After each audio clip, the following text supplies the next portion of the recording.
Beyond and hello, everyone. My name is Jonathon Dornbush, and this is Podcast Beyond, episode 614, IGN's weekly PlayStation show where we occasionally talk about PlayStation.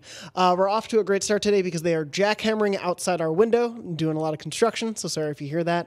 But what you will be hearing today are not the voices of Brian Altano or Lucy O'Brien or many of the other people in the IGN office, but you'll hear myself and Max Scoville. Hey, Max. Nobody here but us chickens. It's us, yeah. Just us. Just us. The Just Us League.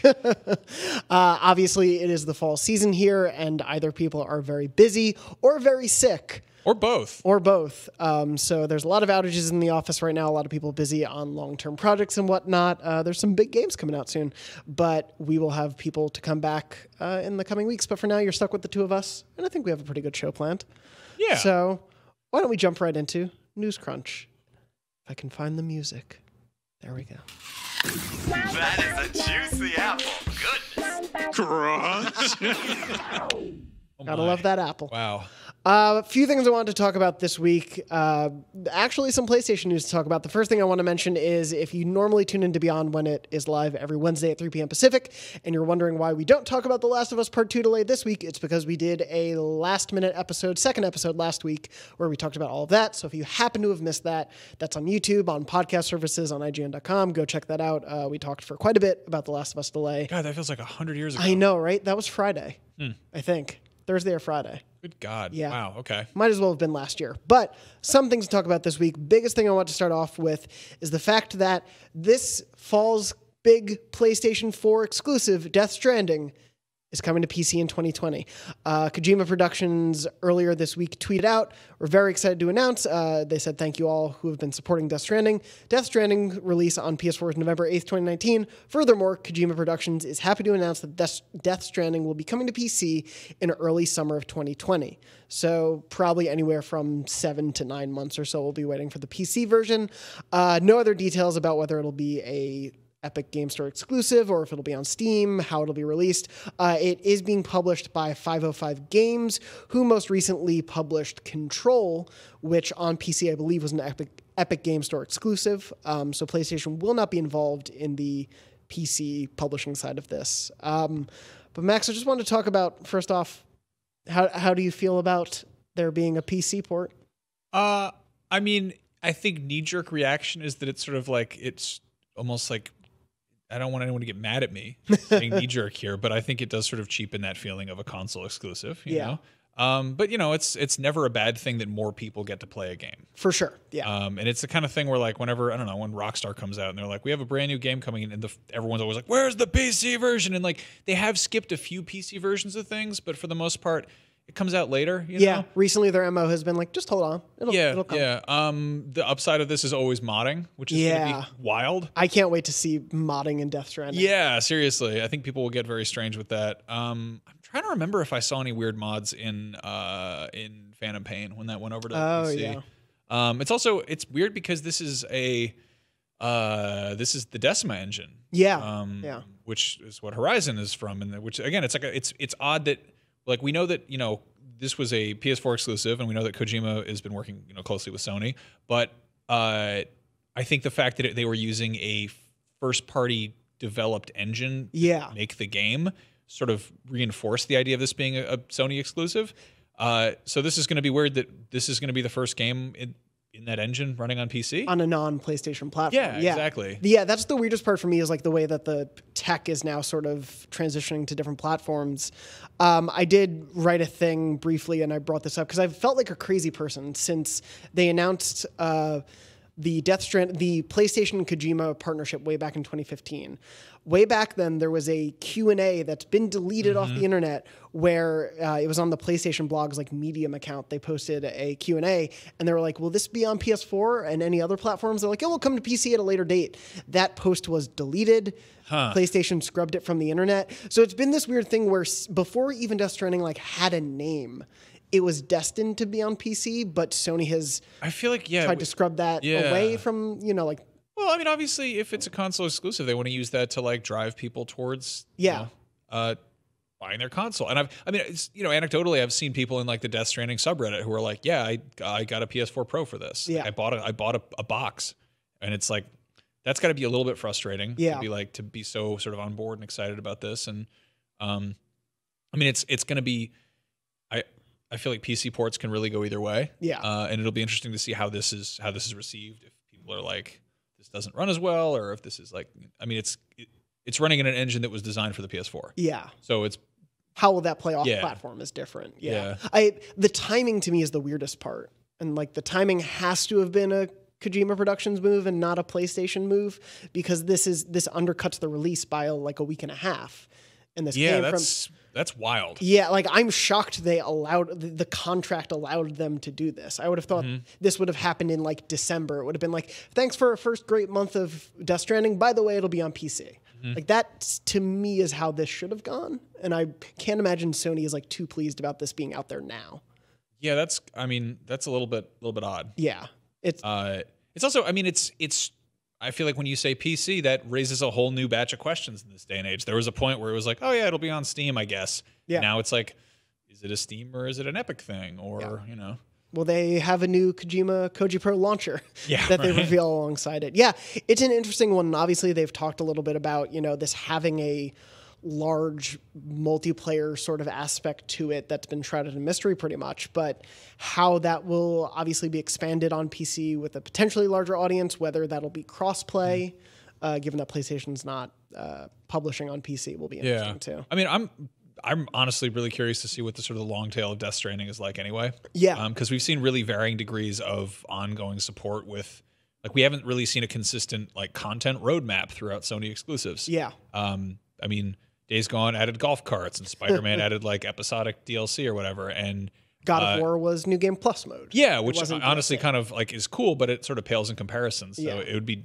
dope if we got like just consistent updates and really just if they committed to building a community, but we have no idea what that looks like. Yeah, how this game will live on beyond its like launch date is a huge mystery, and I'm excited to see what that happens to be. But I agree with you, like it being on PC, I think it is a bummer absolutely for those people who bought a PS4 or PS4 Pro, being like, this is the game I'm looking forward to. I mean, it feels anticlimactic, Yeah. to be like basically on the eve of a PS4 exclusive game from a developer who's, the bulk of his work has been primarily on Sony systems. And it's like exciting, this partnership. And it feels like kind of like a weird, I don't know, it's just weird. It's an odd, if this had come a month after, 2 months after, it wouldn't feel as strange. Like I am, like you said, happy that other people are going to be able to get to play this game who don't own a PlayStation. Yeah. This will give it a different kind of life and a new life back in 2020 amidst everything else happening. But it is that weird sort of like, why now? Why reveal this to everyone? Yeah, right.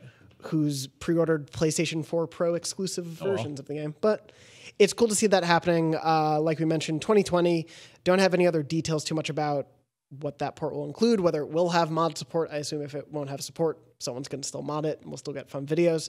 But it'll be interesting to see what the life of Death Stranding is like post its launch on PS4. And I had reached out for questions on the YouTube channel this week, and Marco from the YouTube channel said, I just want to know more about Death Stranding. Unfortunately, we can't talk about Death Stranding on IGN whatsoever.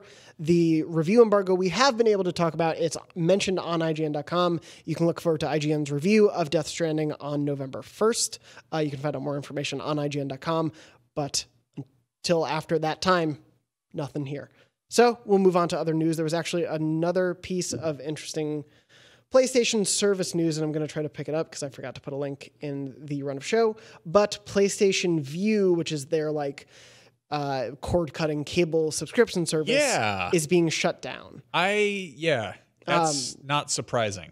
Yeah, I can't imagine. I've actually used it before, and we can get to that in a second. But John Cadera, the deputy president of SIE, said, today we are announcing that we will shut down the PlayStation Vue service on January 30th, 2020. Unfortunately, the highly competitive pay TV industry with expensive content and network deals has been slower to change than we expected. Because of this, we have decided to remain focused on our core gaming business. You can buy movies and TV through the PlayStation Store on PS4. So anything that's like an entertainment app on there that you use, like the IGN app or something else like Hulu or Netflix, you can still use that stuff. All of that won't be going away. But if you're a subscriber to Vue, that will be going away in January. That's an odd one. I mean, obviously we are, I just saw that the Warner Brothers studio lot water tower had the HBO Max logo. Yeah, plastered over it, which I saw somebody pointing out that the Animaniacs are probably pissed about that. But then they're there's coming also back too. And they're getting if they were like, hey, we're doing live action Animaniacs, I'd be like, Well, that sounds horrible. All right. That'd They be are nice. rebooting the animated show, I think, though. Are they really? Yeah, I think they're doing Oh. a continuation. That's happening, not live Oh, action. well, But sweet. yes, yeah. I'm in. Give me live action Freakazoid. I'll hold out for that. Oh, God, that'd be amazing. Deeply upsetting. But no, we also got Apple TV and Disney Plus on the way. So Yeah. it's like, I think at this point, it's like, if you're not throwing your full weight into it, like, don't bother. And Sony had tried to do like PlayStation exclusive TV shows. Oh, They yeah. did. I think they had a Powers, the comic adaptation. I think they did like a reality show. Like they sort of had the Tester. Yeah. They tried their hand at being a TV service. I think a few years way too early and not putting enough focus into it. And View is sort of its own thing. It's a little different from all those.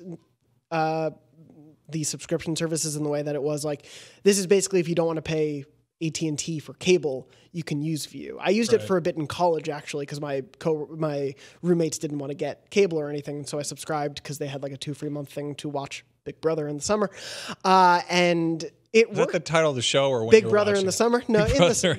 Big Brother in the summer. Okay. No, just the summer run of Big Brother. But it worked pretty well. Like it had its DVR function. It had a pretty pretty generous offering of cable channels that you could use and stream, and the streaming quality was pretty great. But I imagine it is not a thing that most people who buy a PlayStation, one, maybe know exists, or two, ever thought to use. Yeah. So that's a quiet little sunsetting there. Yeah, it's nice that they're giving it a few months. So for people who do use it, it's not like tomorrow you just won't have cable. Yeah. It's a bit of a weird one. Hey, Jonathan, we've been talking a bunch lately about the PlayStation 5, but when are we going to start talking about the PlayStation 6, 7, 8, 9, and 10? Right now, Max. Well, PlayStation themselves decided to blow the lid on all their secrets for the next decade and a half. They trademarked, and I'm going to pull up our story of it, the PS6, the PS7, the PS8, the PS9, and the PS10.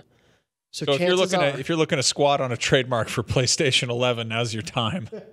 Pulling up the story right now. Yeah, that's your next safe bet. But Sony has trademarked basically the next half decade, or no, more than half decade, the next half century of PlayStation consoles. Yeah, no, that's hilarious. So they've taken up the trademarks for the exclusive use of the terms PS6, PS7, PS8, PS9, and PS10. The trademark publishing was noted by trademark blogger Pierce's Ward, one of those. This isn't totally uncommon for Sony. I don't know. PS2 and PS3 trademarks were filed a year in advance of each console's release, while trademarks for PS4 and PS5 were filed way back in 2006. So, of course, this doesn't mean that's what those consoles will be called, but this is probably this is a company protecting its rights. Exactly. Yeah. Because I mean, we've talked in the past about like when does the one console future ever happen? If it does, do they just continue to iterate? Like, do they get to the point where, you know, with phones, the iPhone 11 the iPhone 11 Pro just came out. The iPhone is only a decade old, whereas, you know, PlayStation has been around for decades and we're only on 5 because game consoles have moved at a much slower rate. But if we get things like the PS4 Pro, will they just decide to do that at a quicker pace and name those things PS5, PS6? Yeah. Like, will they do that? I will be very surprised. I don't know what things will be like in the distant future, but I'll be very surprised if they stay on this this same level of like, hey, every 7 years or so, here's a new box. Yeah. Like, I think that just the way technology changes, seems very unlikely. It doesn't work that way these days. Yeah. Also, the world might catch fire by then. Our building almost caught fire today. That's true. So yeah, it might happen to the world. But yeah, it makes sense as a company that you want to trademark that stuff. Unlike Bethesda, who didn't trademark some web or get some web domains. But we can talk about that in a second. It's. I don't know if we'll ever get to the PlayStation 10, but it's just smart to make sure they can. Yeah, because you can call it the PSX. Yep. Yeah, and then like bring it back. People in their 90s will be like, "But it's confusing. What if someone tries to buy a 70-year-old PlayStation 1 console? We call that the PSX." I've seen people say that about if they called it the PSV, people will be like, "But that's the Vita," and I'm like, they're not worried. If anybody accidentally buys a Vita, well, good for them. Yeah, good for a treat. I can't believe you found that. Go play Persona 4 Golden. But yeah, it's a funny little trademark thing, but it's important to note that the PlayStation brand name is not going anywhere, unlike whatever Nintendo decides to name the Switch successor. But moving on from that, a little bit of news that we were able to exclusively reveal because it was some gameplay. Max, you got to play, correct? some Dragon Ball Z Kakarot, or did you Yeah. watch? No, I played. Okay. This was, I think, my first time playing it properly. I might have. This has been such a busy year for like conventions and stuff. That Yeah. Let's see. We did the first interview and gameplay reveal of Kakarot at E3. Yeah. And I got to interview Hara-san, the producer, about it. And I asked him if there was going to be like weird side quests, like when Piccolo and Goku have to go to the DMV. And then fast forward to Gamescom, and they revealed that, yes, you will be going to the DMV. And I was like, hell yeah. They're doing it. Got it. Yeah. And basically everyone's kind of been speculating. I think when they first showed it off, they're like, is this going to be like the first half? Or is this going to be like through the Frieza saga? And then sure enough, it's the entirety of Dragon Ball Yeah. Z, which is cool. And I think there've been so many Dragon Ball games over the years, and frequently what you get is something that is sort of fighting game shaped that maybe has a campaign to it, but this is a full-fledged RPG. Yeah. This honestly feels like a Yakuza game, but with Dragon Ball, which I'm obviously excited about. It seems like a game made for you specifically. Yeah. But this is my first time actually getting some proper like hands-on time with it and getting a feel for how it works. And it was there's a like 20-minute chunk of me flying around and trying to like go fishing. You're playing as like Vegeta. It's an early Buu saga, and I love the idea that like, oh yeah, Majin Buu is terrorizing the world, and you should probably go fight him. But first, time for fishing. Get some plants. Yeah, go pick some onions. Yeah. So what did you think of it finally getting to play it? Obviously for just a small chunk. But I'm incredibly excited about it. Yeah. I think people are like, oh, this isn't like, I mean, people want like a full-fledged open world Dragon Ball game. I think the way that these games are made, they are still licensed games, but it feels like they have kind of upped the ante in terms of quality a bit. There's a lot of like weird negativity around people who are just tired of the Dragon Ball Z story, and they're like, I want to see Dragon Ball Super. I want to see, do GT, and it's like, maybe they will if this is successful, but like you're this is a greatest hits collection. This is the entirety of, and they're going to be like, here it is, we made it, and Z makes sense as a starting place too. I do think it is probably the most like widespread version of that franchise that people know the most. Yeah, no, it's the thing. It's also the 30th anniversary of Dragon Ball Z. It's such a weird franchise to cover, because in manga form it's Dragon Ball straight through. There's 42 volumes. They arbitrarily, when Goku has a kid, they're like, let's break it into 2 versions. Dragon Ball Z, the series, started in like what was it, 89 or 89, something? yeah, I just looked it up. It's the 30th anniversary of the second half of the manga being adapted into an anime in Japan. It would not come to the States for like 9 years after that. But anyway, a game it seems cool. It's from CyberConnect, who they've done like a ton of Naruto games, all like the Ninja Storm ones, I think, but I don't like Naruto. Sorry. Sure. It's not my thing. CyberConnect 2? CyberConnect 2. Okay, yeah. Sorry, I didn't play CyberConnect. It's okay. I feel like CyberConnect is like some like like low budget printing office where they're like, well, yeah, we'll download USB files, and it's like 2 makes Dragon Ball games. It's like when you got to pick a username. But yeah, so they have experience working with anime games. I mean, Dragon Ball FighterZ was like that game ate Marvel vs. Capcom's lunch. Yeah, that like game is so big. It's also such a rarity. We've had so many Dragon Ball fighting games over the years, like so many. There's like ones the Budokai games. Yeah, like and of them. Some are great and some are so-so, and some are like literally unheard of. The first Dragon Ball game I played was it was one of the PlayStation ones, but my friend had to buy a burned, pirated copy of it off of eBay that some dude just wrote like DBGT on with a Sharpie, and then he had to get like a mod chip for the back of his PlayStation so we could play it. Yeah. But in order to get that in there, you had to hold the disc closed thing like shut with a pencil, and then hit the open button and like basically wait for a disc to stop spinning and swap them out. Oh my god! Like it was so jury rigged and messed up, and then of course it was an untranslated, not great game to begin with. So. I'm excited. So yeah, I'm excited that we're at an age where we're getting like, hey, here's a, if not, capital AAA. It's like a two uppercase A and one lowercase. Yeah. But yeah, I mean, it's gonna have also. It's got the original Japanese music. Oh, nice. Which I'm very into because it's all like weird, funky kind of synthy '80s disco stuff, as opposed to like the Bruce Faulkner like dark synth that we get from the Funimation stuff. But I was told there will be. There will be English voice acting, but as well as Japanese voices. Okay, awesome. But it feels like somewhere between an RPG and a beat 'em up. That's cool. And it's Dragon Ball Z, which I'm like, there's part of me that's like, I want to revisit that, but I'm also like, I don't want to sit through 291 episodes of it. Yeah, as long as the game doesn't make you just stay in place as Goku. Yeah. to There's fight going to be for like it, it's like a 15-minute segment where you just got to charge up. you just whole day. Just, Yeah, no, I watched DBZ like after school every day growing up, and I played obsessively. I think it was the Legacy of Goku games on Game Boy Advance. Yep. Those games are great. They're so good, and I've always craved another, like, DBZ has kind of fallen off in my interest as I got older, but I look back on that stuff so fondly, and it's always been like, well, there's another Budokai, and I'm like, I can't play fighting games, so I'll just keep waiting. I mean, a lot of people really like Budokai, and they were cool, but that always felt like it was still kind of locked in that idea of you can't put out a 2D game in this day and age. Like, there's a stretch where like 2D games were basically frowned upon. And then I think Arc System Works absolutely killed it with Dragon Ball Fighters. Yes. Clearly people are playing that like competitively. Yeah. So they got that right. And now it's like, okay, now how do we tell the Goku story? Like let's do the flip side of that. Let's do the narrative Dragon Ball game, which the fighting doesn't need to be quite as fine-tuned.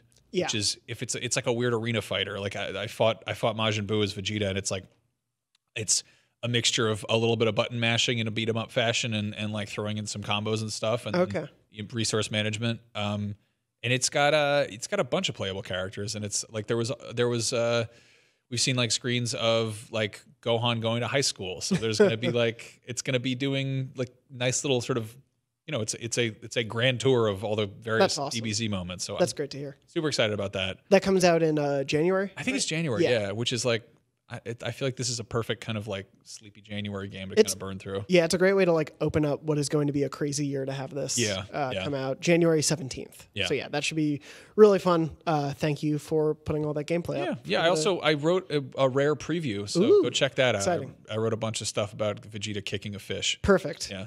I would expect nothing less. My Dragon Ball Z book report by Max. Age 33. I should have used the transition earlier, so I'm going to use it now. But thankfully, PlayStation obviously did trademark all those PlayStation names. Bethesda did not get the web domain for Fallout First, their new Fallout subscription service for Fallout 76. And as a result, fans jumped on that domain and put up basically a web page detailing all of the problems people have been running into since the Fallout First subscription service started. There have been private server issues and a bunch of other stuff, even after a patch. Bethesda has said they've been working on this stuff, but people have been running into problems like private servers not being private. And that Scrap, seems like a pretty big issue. Yeah, Scrap disappearing that they've put into, like safety boxes and whatnot. It's basically been this whole weird sort of calamity that keeps happening for a game that launched in a not really well-liked state and only seems to continue like just tripping over itself constantly. And I don't really know if there's any way out for Bethesda from like the fall. Have you played much of 76? I sunk a surprising amount of time into that. Yeah, I remember you had played when it first came out. And I don't know, I think I got to the part where you can pretty much actually go out in the world and engage with it. Okay. Like not just like through the tutorial, but there is a fair amount of grinding and like nonsense you've got to go through to even just make it feel like you're, I think it was maybe 10 or 11 hours in, Okay.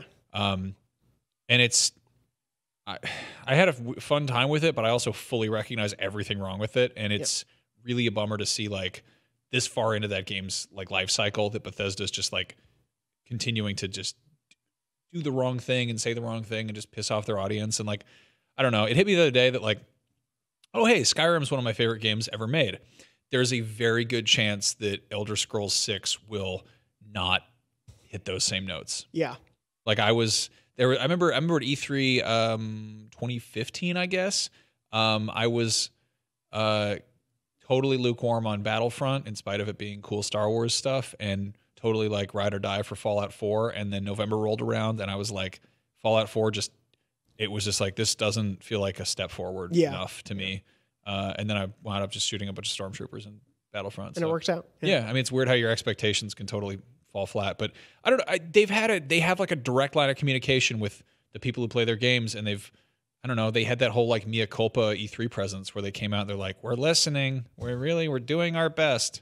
You guys are number one. You matter to us. It's like, okay. And then they do this. And it's like just the subscription service from the start, which is, I think someone did the math, is like more expensive than subscribing to Game Pass on Xbox, which lets you play the better Fallouts. That lets you play New Vegas and the Outer Worlds. Yeah. what's the issue? Like, Yeah. I don't. It's bizarre to me. And so, yeah, one of the more recent things, this is from a couple days ago, a representative for Bethesda said, when a Fallout First member starts a private world, a dedicated world is launched on an Amazon Web Service server. Players who have seen looted containers upon login may be experiencing expected behavior upon log out and log in. Loot is instanced for each player in containers. As Fallout 76 players know, if you loot a container on one server and then log out and log back into another server, the container remained in a looted state for a period of time. This was when people were running into the issues of the scrap box glitch. Our initial investigation indicated that this was a display issue and that no item had gone missing. However, we have since found that a small number of players have in fact experienced the loss of scrap items after placing them into the scrap box and then loading into a world. So they're working on restoring those missing items, but of course... I think that the ongoing theme with this game is that maybe before you started charging for a thing, you should fix it. And I mean, this like down to the collector's edition that had like a tote bag and they're like, hey, sorry, is this okay? Like this is the is Pepsi okay of games, you know? This is a near miss, and it's like I don't know. It just sucks that like I don't know who's stuck with it. A lot of people actually have stuck with it. There is a dedicated group. Yeah, which is cool. It's just like Bethesda, I think, has had almost a reputation for being like, let the community do your homework for you. You know? Yeah. Like help me finish this. And yeah, it's weird to see, especially like Bethesda was kind of at such a high place just a couple years back. And between this and just stuff like Wolfenstein Youngblood not coming out as highly respected as they probably would have hoped and things like that, they're at a weird like turning point. Yeah. You know, especially going into next gen. Yeah, that's going to be an odd one. I mean, we don't know what Starfield is aside from rhyming with Garfield, and you know. Hopefully, it's more than that. I for one cannot wait for Garfield in and Starfield space. jokes. But no, I mean, Elder Scrolls 6, like that's one of those things. It's hard not to be excited about that, but based on everything that's kind of come out of Bethesda over the past few years, it's like my expectations have gone a lot down for that. Yeah, it feels like a wait and see thing. Like I don't think they'd put out Elder Scrolls 6 in a bad place. Obviously, aside from all the bugs it'll probably have, that'll be fun to see. But I feel like they kind of know the expectation to do Elder Scrolls 6 as a thing. So yeah, it'll be interesting to see. Shocked they didn't do Skyrim 2. But before we wrap up gaming news, Skyrim ranks higher on Google Trends than the Elder Scrolls. Yeah, no, it's like Black Ops and Call of Duty. Yeah, it's so weird that they... Skyrim is also like, that's a nonsense word that we all like, we're all like, hell yeah, Skyrim. Yeah. Yep. Yeah, it's become an accepted thing. It's so strange. Last thing on the news front I want to mention is the fact that recently, Media Molecule was talking about the fact that they would like people who make Dreams and Dreams to publish those things beyond just the PS4. Speaking to GamesIndustry.biz in Italy, Media Molecule co-founder and art director Karim Etoune said that the studio is looking into creating a commercial license for intellectual property created in Dreams. Quote, the very limited exporting features at the moment are like exporting a video, but we have in the long-term plans for exporting a standalone game outside of Dreams entirely, exporting to other devices and beyond. They'd originally said there was already a commercial license, but Media Molecule clarified later that that was something they're looking into. That's so cool. Yeah. I mean, that's nuts, and that fully kind of emphasizes that this is not a short-sighted project, as you might have guessed by the fact that we've been talking about it for like 7 years now. Yeah. But you look at how other, I guess, game engines approach like getting like Unity and in Crytek and Unreal, I believe, all have basically like they're effectively free-to-play game design software. Yeah. Where like until you ship a game, like, you know, they're kind of like, go nuts, make it, figure it out, learn how to do it. And this is a thing where you can put stuff out to an audience who's there and who is really dedicated, and they're a very positive audience. Like people are giving feedback who are very invested in Dreams to other creators to be like, I think this could have used some work, like literally the touch up the graphics on level 3 thing, but people are doing that to help one another. And it's a nice, encouraging community to see that could exist beyond PlayStation. Yeah, I mean, I wonder if we'll see that ever on PC. Yeah, it's like it's as cool as it is to have a game that lets you design a game and make movies using a controller. Like having mouse and keyboard support for that would be probably go a long way. Yeah, and especially just the infrastructure that's in place for a PC launch would probably help a lot of the exposure you could get out there for a game. Yeah, but it's a super cool thing. I've always thought Dreams is such an interesting project, and I'm glad to see that they do have these long-term plans in motion for it. My worry was Dreams was going to come out, and granted, we haven't talked about it a ton since its launch, but it is one of those things I worried what happened to Dreams? Oh yeah, there's like 12 people in it, but no, there's a really dedicated community. They're really making stuff. The devs are always out there retweeting people who are making stuff. Do you think that's going to be a major talking point for PS5? Dreams as a thing? Yeah. I mean, wasn't that part of the PS4 launch? It was. Like, they teased it way back then.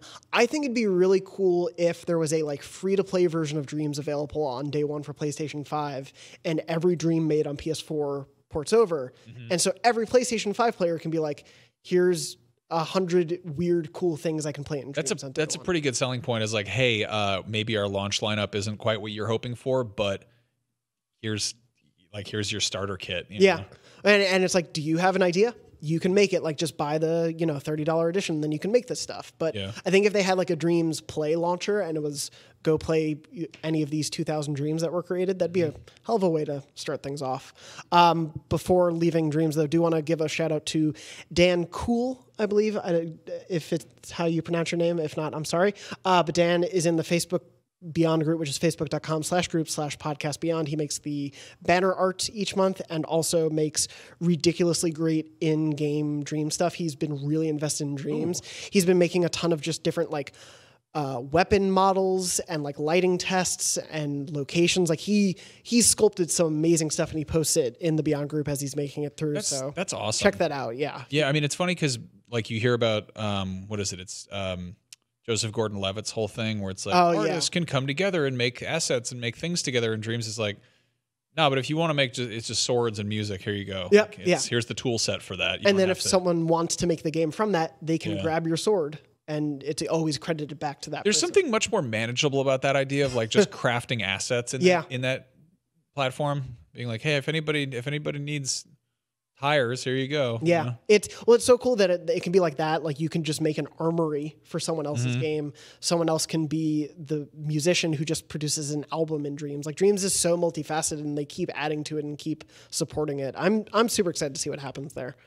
But yeah, definitely go check out Dan's work if you haven't in the Facebook group. But other than that, news is pretty wrapped up. I did want to mention, you probably saw the leaks for Overwatch Chapter 2 on the internet. BlizzCon's in like 2 days from when we're recording, so I don't want to harp on that too much. Also, I don't think you're playing Overwatch on the daily. What are you talking about? I'm an esports Who do you main? Tracer. That is a real character. But of course, you can look forward to BlizzCon coverage on IGN. We'll be covering the opening ceremony. We're also sending Matt Kim, our reporter, to BlizzCon to see if anything happens there, because, oh boy. That's a good thing for a reporter to do. Yeah, there's a whole bunch around Blizzard, which if you haven't heard, something may happen. So yeah, he'll be there to cover on the ground reactions, whether there's any protests, anything like that. And of course, we'll also be covering whatever Overwatch 2 or Chapter 2 ends up being. You know who they should put in Overwatch? The StarCraft Ghost. Ooh, finally. But no, seriously, that would be like such a weird little bit of fan service to be like, hey, we never made this game. Sorry about that. She's playable now. Here's the main character from StarCraft Ghost. Yeah, God, maybe that'll get announced. They have a hamster and a ball and a gorilla. They can do anything they want. Get silly with it. The lore doesn't matter. Actually, it's pretty fun lore. But anyway, like the lore. Yeah, the lore is great. Which is Tracer. And the hamster. Moving on from that, I thought we could talk a little bit about what we are playing. Yeah. Besides embargoed things. Yes. So, Max, what have you been playing that is not embargoed? I have been playing Outer Worlds. Yeah. I jumped into Outer Worlds and Modern Warfare at the same time. They're two drastically different games in numerous ways. But they're both shooters. Both things let you shoot people in the head. The difference is in Modern Warfare, when you do so, you frequently feel very bad about it because it's a morally gray, incredibly, strikingly, staggeringly realistic AAA ultra-violent video game. Yeah. Let's start with Call of Duty. Yeah. I haven't gotten to play it yet. I've seen it at events and watched the trailers and everything. That game just like on a visual level looks stunning. Like the attention to realism and detail in that game is insane. That's one of my favorite things about Call of Duty games is, if I don't typically play them too much, but like I will jump into one every few years, and it's always like kind of a cool benchmark to be like, okay, where are we at graphics wise on consoles? Like, this is it's a Michael Bay movie. This is big budget. This is like throwing money at the project and seeing what comes out of it. And this time around, it's like it is amazing. And also the fact that it's somewhat grounded in reality, as opposed to being like, hey, it's time for the wall running exoskeleton man. Yeah. It's really, really impressive. And I've never been one for the campaigns really, or the multi. I'm not really a Call of Duty guy if you want to be honest, but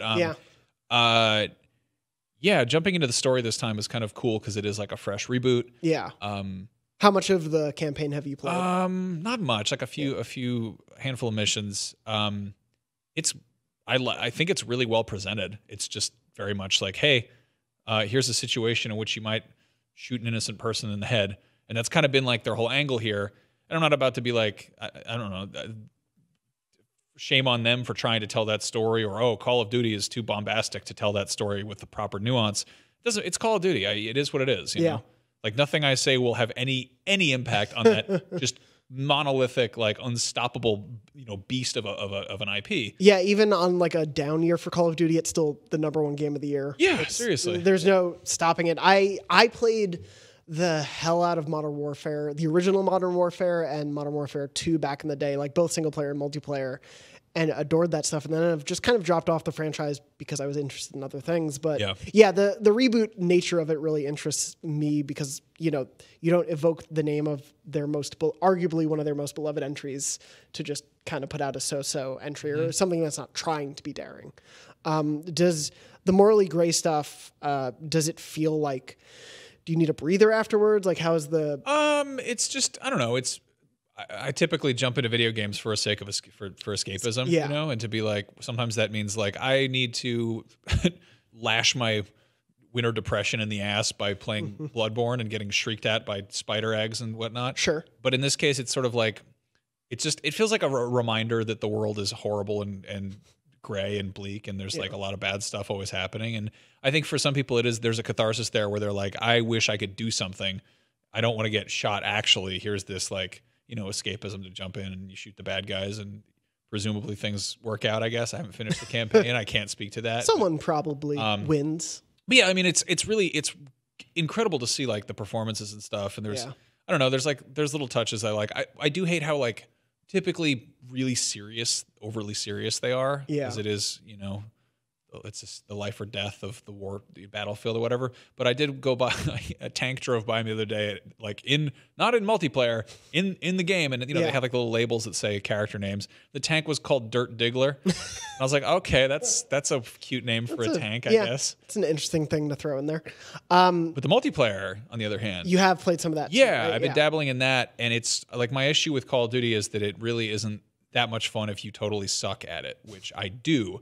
However, it seems like they've taken a few cues from Battlefield. There's the ground war mode, which is just gigantic playgrounds full of like vehicles and stuff to just kind of screw around in. Are you on a team in that mode? You're on a team. Yeah. There's like different objective points, kind of control points type stuff. And like I play these games like extremely casually, but it came to my attention somehow that Battlefield 1 was like one of my favorite games ever. Like I just I fell in love with that game because it had this sort of like, it was gorgeous and it was fun to play. And this time around, like I think like there's like I feel like other Battlefield games are like there's a not a realism to them, but there's like I don't know how to verbalize this. I'm doing a bad job here. Do you mean like a self-seriousness, like a tone to it, or self-serious? I can't even put this into words properly. Yeah. People, I think like there's more moving parts generally. Okay. I liked Battlefield 1 because it was like some of those moving parts were like horses and like antique cars, and there was something kind of almost quaint about it. Yeah. Meanwhile, Call of Duty and sort of more modern Battlefield stuff are usually like very like more literally laser focused. There's more laser sights and tactical stuff, and it seems more like kind of just more pointy edges on everything. Yeah. But Battlefield does have like, it still has more moving parts, whereas Call of Duty is kind of like get to the point, go out there, shoot the person, get out of there, do the whole thing. Yeah. In Ground War, it feels like a happy medium of the two, where like you can get in a little truck and drive around, and like there's something kind of slapstick about it, which is obviously not the thing that's appealing to most people who play shooters online. They want to feel tactical and like a badass, and they want to do kill streaks and stuff. But I'm like, maybe I will shoot down your helicopter and see drive how that around. goes. Yeah. But no, I mean the environments are also really cool, and again, that's one of those upsides to like ducking out of Call of Duty every once in a while. I thought Blackout was really cool. Yeah. And they have, they'll have maps that are like, that have sort of a tongue-in-cheek nature to them, or something like colorful about them, which is nice because it is basically glorified paintball or laser tag. Yeah. But it's sometimes the environments are like, yeah, here's bomb to hell, like Middle Eastern town. And then other times they're like, hey, it's Nuketown. It's like a 1950s kind of groovy setup. Yeah. It's funny the tone they can vary sometimes with stuff like that, whether it's that or a very serious maybe tone to a mission or a story, and then also the zombies modes that have been like, here's Sarah Michelle Gellar and Danny Trejo. No, yeah, that's the thing I'm leaving out. I never got into zombies though. Yeah, I don't know. I've never been big on it either. Yeah. I love that they commit to that, and there is like a deep lore, and I've like interviewed the writers of it a few times, and they're like basically like you've got the the story, the single player people in Call of Duty, and they're like, we got to write the most authentic World War II or Modern Warfare, whatever the story is, we got to get that out of here. And then multiplayer is like, we got to have the premium multiplayer experience that appeals to new players as well as hardcore players and all that. And you've got zombies off in the corner, and they're like, what if Jeff Goldblum was a magician? And you're like, what are you doing? And that's in Call of Duty. Yeah. Yeah. So yeah, Modern Warfare, having a good time with it. I'll probably, I don't know, sometimes you just want to jump into a multiplayer game and shoot some stuff in the head and maybe get hit by a car yourself. Yeah. Or hit people with the car. Call of Duty Modern Warfare is currently out. Our single-player campaign review went up last week from Ryan McCaffrey. Miranda Sanchez is working on the multiplayer review, and then I believe we're doing a full wrapped-up in total review. Some of those might be up by the time this posts. I'm not exactly sure. Yeah, but I think we've got somebody like a really hardcore player who's doing like their expert mode review or whatever, which is good. We try to tackle like we said, it's a sort of many-faceted monolithic franchise. Yeah. We used to just review the whole package, but a lot of people do come to Call of Duty just for the campaign or just for multiplayer or just for zombies. So yeah. Also, we have a great, wonderful roundup that I just always want to point people to of all of the Call of Duty scores IGN's ever given. Never given it a 10. They're all 10s. He's lying. They're all 10s. It is very funny seeing that in retrospective of every comment that says, why'd you give COD a 10? Yeah. Maybe one day we will. It's such a weird series because like people who are into it, and they typically don't bother anybody else about it, except in the comments on videos where some people are like they want to go to bat for it. But it's like it's McDonald's. It's like it's a gigantic thing. It's the number one thing. Like I feel like nobody's swaying it either way. It's and also like it achieves what it's trying to do, which is to make like a hardcore casual shooting game that is for single players, multiple players, co-op players, zombies fan. Like it's sort of they've figured out how to make it reach everyone. Conversely, tell me about the Outer Worlds. The Outer Worlds, another shooter, is such a totally different animal. This is from Obsidian, who now is owned by Microsoft, but it is multi-platform currently.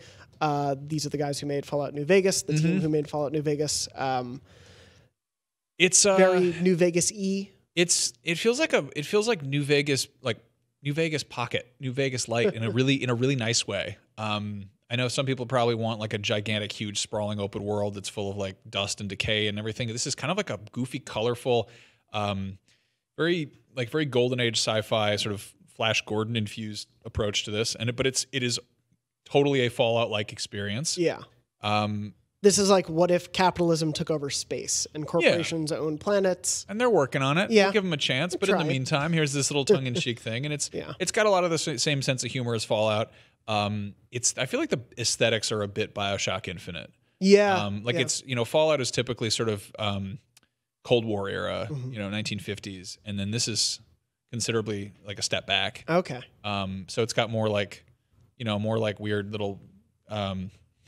whirling things, Gernsback continuum, little more ray fins and stuff, more Spacely Sprockets type stuff. Yeah, but it's it's self-aware and it's funny, and you still get to shoot aliens in the head.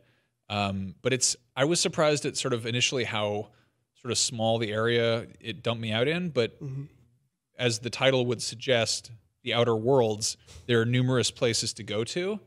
There's sort of like a starter sort of tutorial-ish area, which I didn't even fully explore, but then which is a new thing for me, I got on a spaceship and I went to a different place, which was like, it felt kind of Mass Effect to me, which I was into.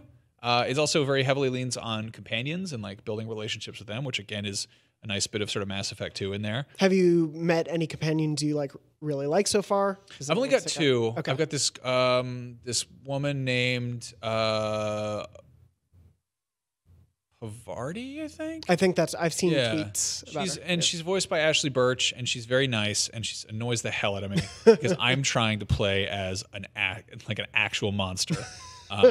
What is your character's my character's name is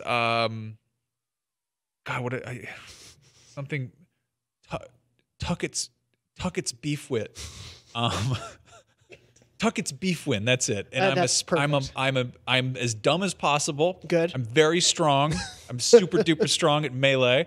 And I'm somehow charismatic, which I didn't want to, but I had to put those points somewhere. Yeah. But I'm basically like, I don't know anything about science. I'm not having it. But it's a role playing game. Yeah. It's a game where you shoot stuff in the head, but it is totally committing to the role playing roots of the Fallout series, which a lot of older fans will point out, like Bethesda kind of missed the mark on. And I think a lot of people really love New Vegas because it does let you like have kind of agency in the story. Yeah. And this is it's a lot of fun on that front. Yeah. It kind of takes a minute to get going, and I was very much like, oh, this feels like familiar stuff I've already played before. And then I was like, but I really liked playing that stuff before. Sure. So give it a chance to see where it goes. And so far you've been liking it. Yeah, and I think the kind of general takeaway is that it's a smaller game than we're used to from Fallout entries. Yeah, which they've been emphasizing that a lot. Yeah, which I mean, I think we're going to see a shift to that. Not just, and obviously some people, people want like, they want like a big, huge, sprawling AAA experience, which you'll still get, but like not every game can be Red Dead 2. And it's, I don't know. I talked to a game that Outer Worlds reminds me of is Journey to the Savage Planet. Oh, yeah. That's coming out next year, too, right? Yeah, that's from the studio that Alex Hutchinson founded. Yes, yeah. Who was the creative director on Far Cry 4 and Assassin's Creed 3. Yeah. And he's going for like, he framed it like he's very, in interviews, very like transparent that like this is not like, we're not trying to make like a 40-hour game. This is like a short experience. This is for dads, this is for people who maybe don't have all the time in the world to play a game and they want to finish something. I love that. That was the thing that was like a big deal about the first South Park RPG, which I believe was also Obsidian, where they were like, yeah, this is an RPG for people who want to finish an RPG in a week and not in 3 months. The thing about RPGs is they are totally meant to be replayed. Yeah. And if they're a 30-hour experience start to finish, that's a lot more of an undertaking. Yeah. That's something I wish that more, like, we always see this weird kind of like cinematic approach to games where you want it to be like, oh, it's a different time every time you play it. And it's like I wish that David Cage would make a 3-hour game that you'd want to replay 20 times as opposed to like 3. Yes. Yeah, absolutely. It's I don't know, it's such a thing. Yeah. I feel like because of the nature of you want, like from a macro level, you want to give people a game that's as big as possible so they spend as much time with it. They don't trade it back. They maybe buy DLC. Like I get all of that. But I would so happily take a smaller, more compact, but better game than a larger game that feels more sparse and doesn't quite nail it for me. What's your experience with like the Fallout series? So I've barely played it. I've never been much of a Bethesda like open world person because that level of choice always has given me too much anxiety. Like I get out of the intro area. I've played the opening to Skyrim like 3 or 4 times because I get out there and it's like, go wherever. And I'm like, oh, what do I do? What if I miss something? What happens? Where do I go? And so I always freak out. I played about, I think, 20 hours of Fallout 4, which was actually my first Fallout. Okay. And liked it, but also it felt like because I had heard so much about Fallout 3, because I had seen so much of that in New Vegas, it felt very like passe. Like I was kind of like, okay, I get this. You should jump in Outer Worlds. I think I'm going to. I think my girlfriend loved New Vegas. So I think she's going to really like this too. Yeah. I'm so happy Obsidian's doing stuff like this. It's really cool. And I'm glad that it's still like, even though they're now exclusive to Xbox, it's cool that this was still able to be multi-platform. Everyone can play it. But yeah, I'm super excited to see what they do next. Yeah. I mean, that would be, I don't know. Do we know what's happening with that moving forward? Like obviously the studios that have been scooped up by Microsoft that already had games in development are continuing to deliver those to other systems? Yeah, it's unclear because it was, Outer Worlds was published by Private Division, the 2K label. So I don't know if... I believe Outer Worlds is owned by Obsidian. I don't think 2K owns the rights to it. So I think in the future, it would probably have to be an Xbox exclusive unless they worked out a deal. But the same thing with like Psychonauts 2 is going to be multi-platform and Microsoft's okay with all that. But I would assume Psychonauts 3, if it was ever made, would be an exclusive on Xbox. Yeah. I don't know. It's weird because I mean, Xbox 2, not the Xbox 2, but Xbox as well also put stuff out on PC. Like all their exclusives. Right. So it's, I mean, Microsoft makes Windows exactly. as well as Xbox. So I don't know what would happen. Outer Worlds seems to be beloved. Our staff loves it. Like so many people in the office are going head over heels for it. I imagine it's a franchise they're going to want to continue. But yeah, where that goes next, I don't know. Yeah, it'd be a weird I mean, I think people are going to be. It's one of those games that just has like. it's accessible, kind of whatever you're after. Yeah. You know? And it's the fact that it's scratching that Fallout, Skyrim type itch. I don't know. We were having a conversation about it. Jeremy Azevedo, who's our head of video, was saying it's a comfort food game. Yeah. And I very much get that. And it's like, I don't know, it's definitely a substantial game. I've seen people like tweeting about playing like 30 hours in it, and there's like plenty of side quests and stuff to do. And again, it's built to be replayed, but like that's, I don't know, I feel like that's a very, knowing that it's a manageable campaign to burn through if I want to finish it. Makes me so happy to hear. Yeah, that means I want to play that game. Yeah. I think people are going to be really into it, and then, you know, that means that we'll probably get a sequel. Yeah, which will be very cool, even if we have to buy an Xbox 2 for it. I've been playing, have you been playing anything else that you can talk about? No. I played and reviewed Afterparty, which is the next game from the Oxenfree Devs Night School studio. It's very much like Oxenfree, and for those who haven't played, basically it's like a 2D side-scrolling adventure game, sort of in the Telltale vein that it's a constant like conversation and you're choosing the dialogue options. The dialogue options affect the story flow, the character relationships. You don't get a little like Milo will remember that, but it basically functions as if you say something, that'll affect whether or not this character may want to help you out later. There are certain choices in this game that just completely wall off missions that you can do. Luckily, it's only like a 7-hour game, so you can replay pretty easily. But it's the story of Milo and Lola, who are played by Koi Dao, I believe his name is, was Tim Goodman, Detective Pikachu, and Janina Gavankar, who was Aiden Versio in Battlefront 2. They play as two platonic best friends who end up in hell. They don't know why they're in hell. They don't believe they should be in hell, so they want to get out of hell. And the only way to do that is basically Satan allows for a backdoor out of hell if you can beat him in a drinking game. But of course, it's not so simple as just going to Satan saying hello, let me beat you, and then moving on. So the story goes from there, and you meet a larger cast of characters, but I gave it an 8.5. My review's up on IGN and YouTube. I really liked with this one that... Did you play Oxenfree? I didn't. So the thing about Oxenfree, I really like it, but that game is much more of an ensemble cast. It's like you control at various points 5 or 6 different characters, and they're all kind of meant to be subversions of archetypes in like teen dramas. So it's like you got the jock kid, you have like the popular girl, you have the nerdy guy, stuff like that. Whereas Milo and Lola in Oxenfree are much more, they are very defined characters, and this is like a lived-in relationship, and you get a sense of like the story of their lives feels a lot more complete rather than them just being like, oh, that's that type of character. Right, it's right. like, these are these characters. That's cool. I think also, I imagine writing-wise, it's a bit easier to kind of focus on 2 voices as opposed to refining 4 at once. Yeah, and especially having to let players choose dialogue for those 5 voices versus 2. It straddles that great line of like letting these characters feel defined, but also your dialogue choices can really affect how they relate to one another, how they interact with the world. And like you can turn Milo into kind of an asshole to people, or you can make Lola kind of mad at Milo for certain things he did, or you can make her forgive him because they're friends and you know there's a history. So there's nice little character moments there. It definitely has a story to tell, but they're both really well acted. Ashley Birch is in it as well. Keeps busy. She's played a lot of characters. She's in it as their cabbie Sam. Aaron Yvette, who is in Oxenfree, is in it as Wormhorn, a personal demon. And then Dave Fennoy, who played Lee in The Walking Dead, is Satan. He is like one of my favorite Satans in a long time. And the game does the really good thing of like, Satan is not this omnipotent like Wizard of Oz character in the background. He shows up in the first like 2 hours. Oh, cool. And he's like a major player in the story. So like your relationship to him and his actual personal journey really plays into the story rather than him just being like quest giver Satan. But it's a lot of fun. It's really funny. The script is great. I was playing it out loud, so my girlfriend was watching and both of us were like cracking up half the time.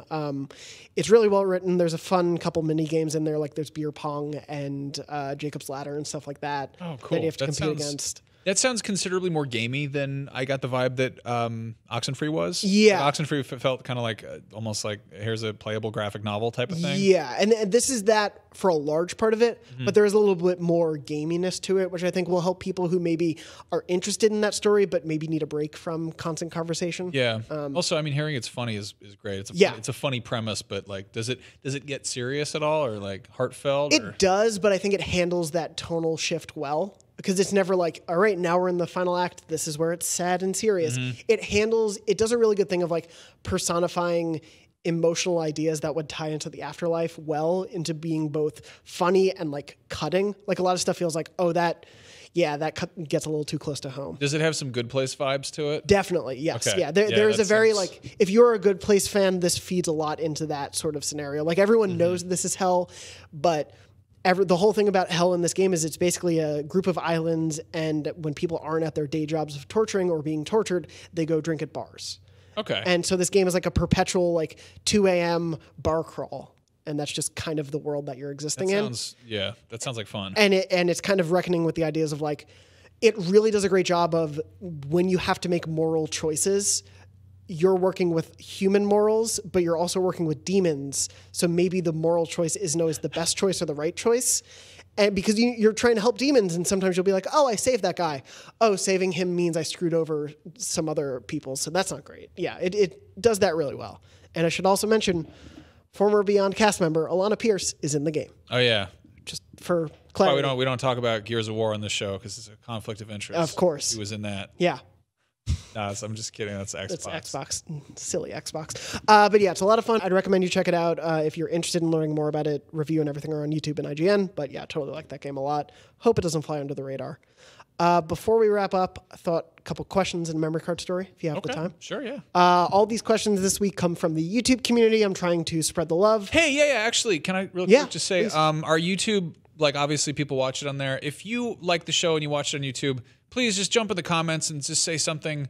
Not even it doesn't have to be nice, just constructive. There's just a lot of mean people on YouTube sometimes, and like we try to deal with them. But just I know that there's a silent, maybe not majority, but there's a silent group of people who just kind of half. You don't leave an angry Yelp review if you just had a hamburger and went on with your day, and it's kind of the same deal applies to making stuff on the internet. A lot of the time people jump in and be like, actually, or I hate him, or she should be killed, and it's like, if you had a nice time with the video, please say like a little tip of the hat, because I know whenever we actually whine about stuff, people are like, hey, I thought you were okay, and it's like, well, where were you before?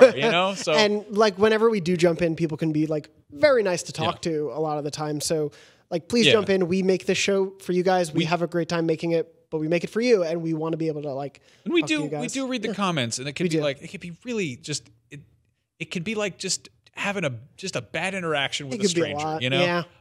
There were back-to-back, this is totally tangent, there were back-to-back iTunes reviews. One was like, I love that Jonathan's taken over. He's great on the show. He's great at it. And then the next one was like, Jonathan is the worst voice at IGN. He should be banned from this show. Bring back Greg. And I was like, cool. Yeah. Go listen to Greg's show. He makes like 4 of them a week or something. He's very busy. He's constantly working. There's no shortage of Greg out there. Jen and Porty, I'm sorry. Yeah. But he's constantly working.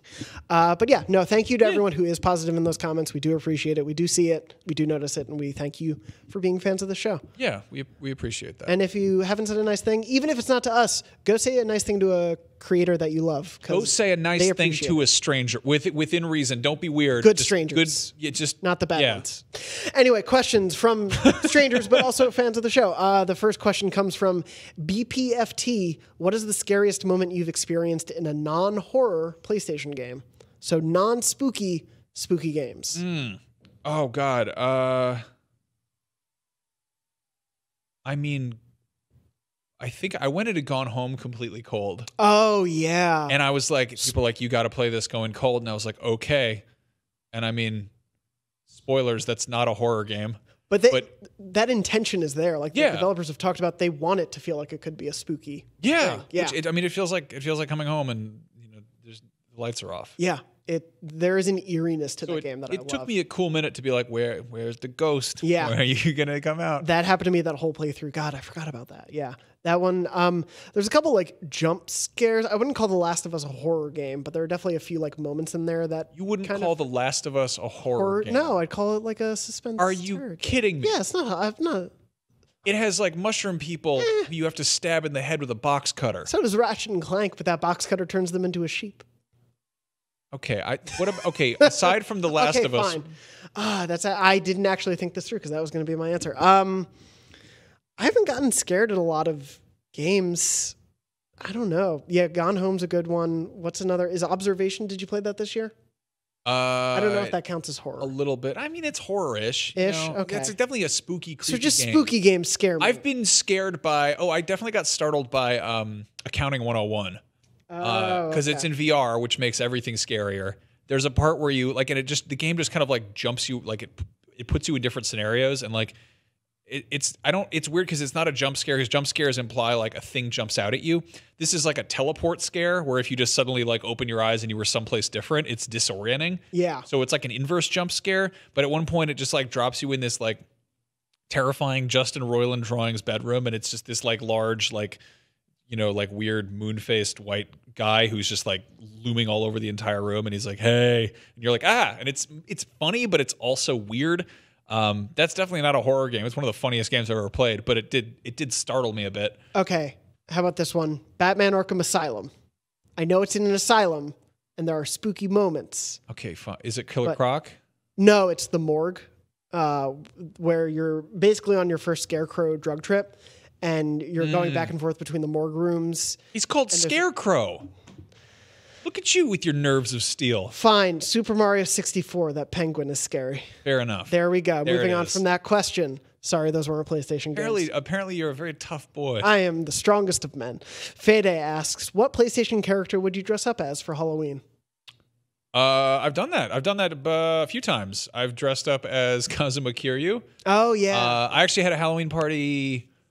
I guess it was last year before or something, and a bunch of people from GameSpot showed up dressed as Yakuza characters, like two Majimas showed up, and one of their guys was wearing like a Kiryu suit, and I just was like, this won't stand at all, and so I just like went and put on my like Kiryu suit. Oh yeah, you changed. I changed in the middle of the party. I think I was either Spike Spiegel or was that when you were the Addams Family? I think it was. Yeah, if it was last year, it was Addams Family. My girlfriend showed up as Wednesday. That's right. Yeah. So my wife was dressed up as Morticia, and I'm dressed up as Gomez. And in the middle of the party, I went and just changed into Kazuma Kiryu, and then like came out like holding a chair, and I was like, Majima!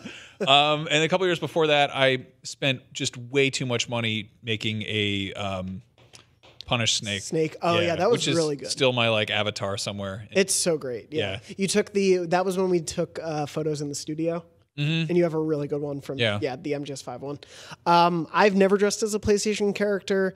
There's like the easy ones, like a Nathan Drake would be super easy, or Spider-Man, but he doesn't count. I'm gonna probably say I would like to do a good Sly Cooper, because I like that costume. That you could pull that off. You could do that without going like a full furry costume. Yeah, no, like totally. you do it with a tail and maybe like ears or something. Yeah, there's enough. I don't like the animals that wear clothes, but there's enough clothes there that you can wear them and convey the point of the animal without. Exactly. And his cane is cool. Like the hat, like the color scheme is cool. I'd probably do that. That's a good one. Yeah. Moving on from that, I put this in just because we haven't talked about this game. Christopher asked, does Need for Speed Heat appear to be that franchise's return to glory? Throughout the life of the PS4, I have not had an exciting arcadish racer to play. My favorite Need for Speed memories involve racing online while player-controlled cops try to catch us before we make it to the finish line. Is this the racing game I've been waiting for? I haven't played Need for Speed Heat. I haven't either. I forgot this game was coming out this year. I did too. I mean, it sucks because like that is a franchise with a massive legacy, but it's also been subject to the sort of ups and downs of, EA. Yeah. It's going to do fine. It's going to sell fine. The franchise isn't going to get this isn't like a deciding entry in the series because it's been around forever. They still keep making them. Yeah. Yeah. People like racing games, and I feel like that's, maybe not casual, but I feel like it's definitely like, oh, do you like cars? Well, here's a game about them. Have fun. There's not as many anymore these days. Car games. No, because I think typically you have to make a AAA racing game. Yeah. I mean, conversely, we are seeing like the rise of these sort of like cool, like indie low poly racers. Yeah. What is it, like Horizon Turbo or something? Oh yeah, Horizon Chase Turbo. Horizon Chase Turbo, not to be confused with Horizon Zero Dawn. That one's super cool. It feels like a weird, like stylized, like Cruising USA type, but it doesn't suck. Yeah. And like, yeah, I don't know. Like typically, like the reason you always see a racing game at launch title is, again, people who like, if you understand what a car is and you think it's cool, then that's an easy enough sell for a video game.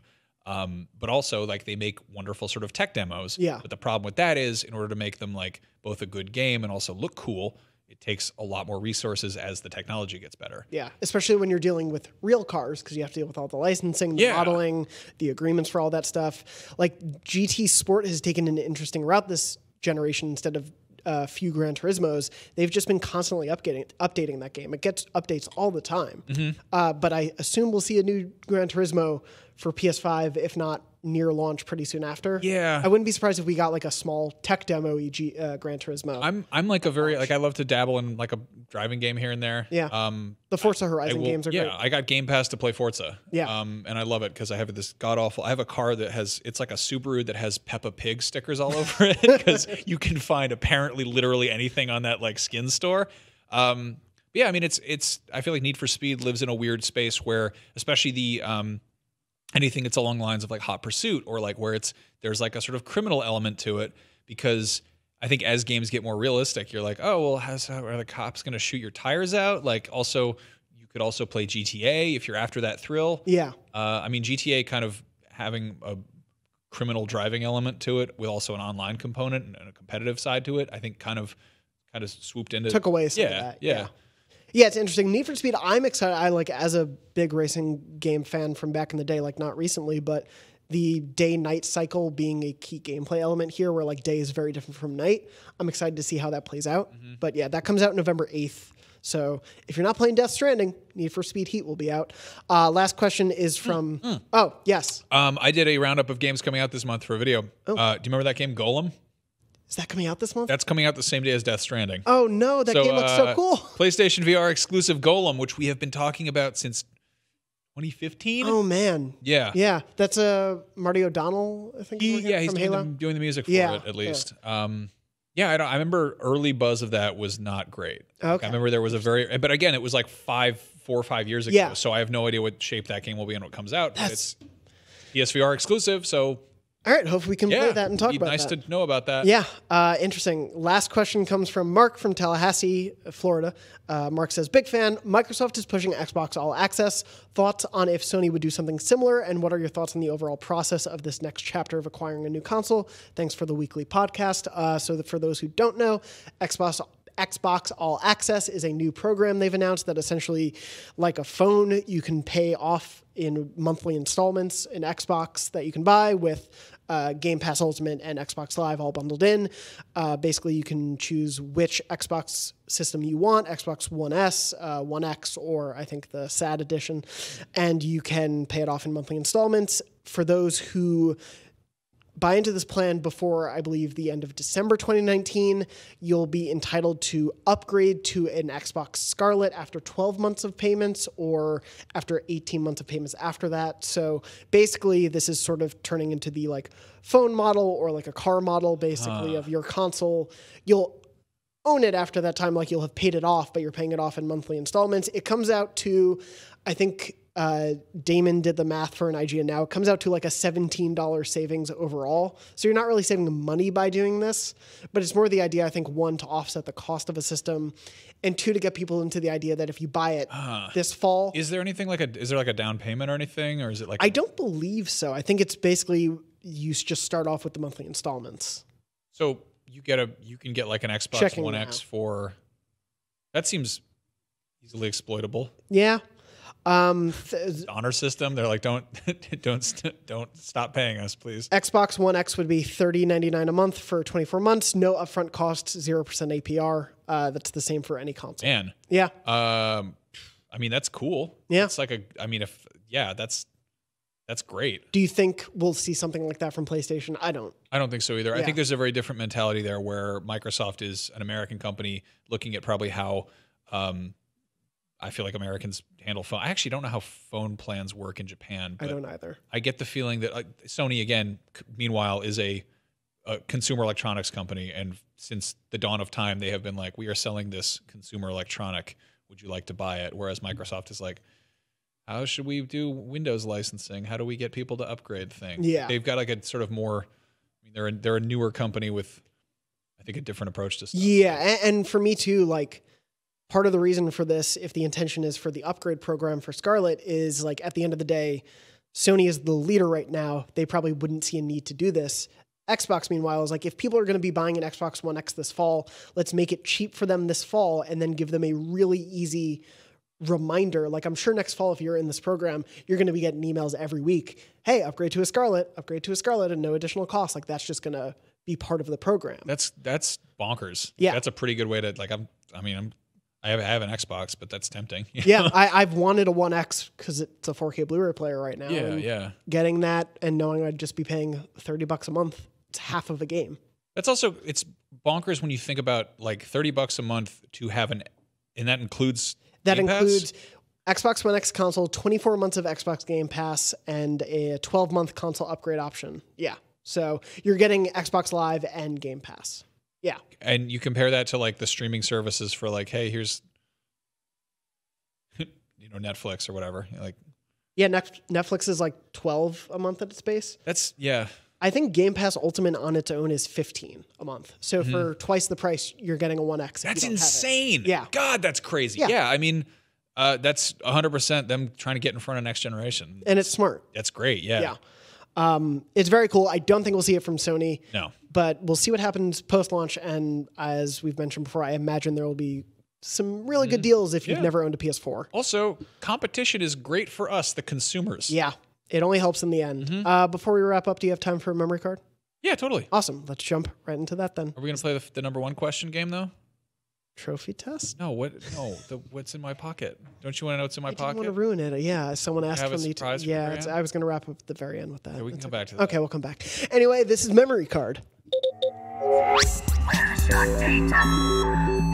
Memory Card is, of course, our weekly segment where you, the viewers and listeners at home, write in with your sad, happy, funny, weird, whatever memories of your PlayStation and gaming lives.